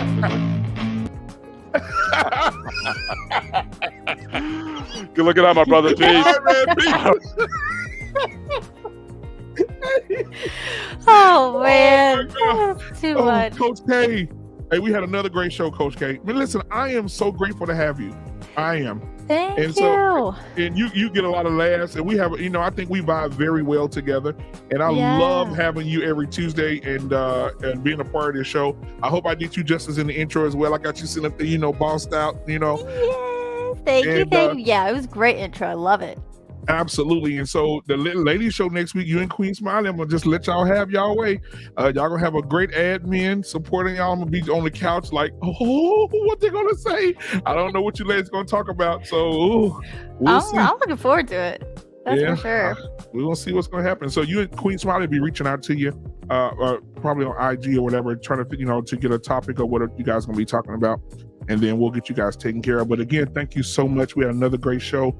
Another successful show. Shout out to your fiance, because this girl just got engaged, ladies and gentlemen. All the guys out there, stop drooling at the mouth, because this girl went and got the ring. She got the ring. Go ahead, Coach K. Let me give you the camera. I'm sorry. Let me get out of here. Let me show them. Oh my gosh! One day I'll get it right. Yeah, you got it. Like not mirrored, but you know what I mean. Yeah. So Thank have you, though. Have you planned a date yet?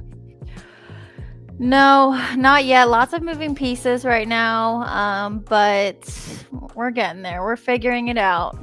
Okay. All right. Lots Well, of thank you. decisions. You know, I'll keep you all again, updated. thank you. Tell him, thank him, and all that good stuff. And remember what I told you: when you get married, me, Mandrell, all the guys that's a part of this family, we're coming to your wedding in African dashikis. We're coming right through the door.